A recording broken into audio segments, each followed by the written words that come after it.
This animation shows two identical situations being treated in two different ways. The loss of the central incisor. The animation on the right shows the implant option.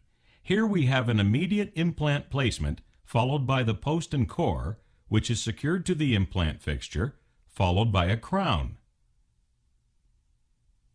In this situation, we do not involve the adjacent teeth. On the left, we have the bridge option. Here we must cut down the adjacent teeth. There is significant tooth reduction, and the teeth may become sensitive or even need root canal treatment at this early stage of the process. A bridge, which is basically two crowns with a tooth in the middle, is cemented on top of these prepared teeth. Comparing the two situations at the early stages of post-treatment shows that they can have similar cosmetic results. However, with the passage of time, there may be bone atrophy in the area of the missing tooth, which often leads to recession around the adjacent teeth. Depending on the margin integrity, cavities may start to form around and under the crowns. They're difficult to diagnose, and if left undetected, can grow to levels where the cavity reaches the pulp. This in turn may cause root canal problems as well as pathology at the tip of the root.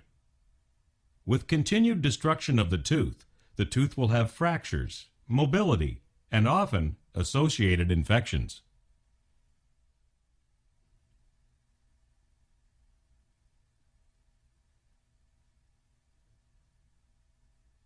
Comparing the two options again highlights the advantage of not encroaching on the adjacent teeth. The infections can create unsightly pus that drains into the mouth, creating a metallic taste and bad breath. Below the gums, we have bone destruction. The only solution at this time is to remove the bridge and the destroyed tooth as well. To continue with the bridge option, we again need to cut down another tooth and make the bridge bigger. A 4-unit bridge can then be placed on the two prepared teeth. This bridge will not look as good as the original due to the bone loss.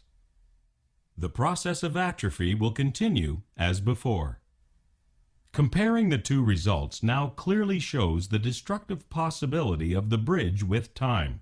Since the number of teeth to support has doubled, there is now even more of a chance to have the same consequences happen to the next tooth.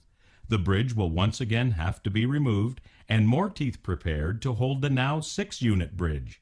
Comparing the two options, we can see that the implant replacement of a tooth is less traumatic and less expensive in the long term.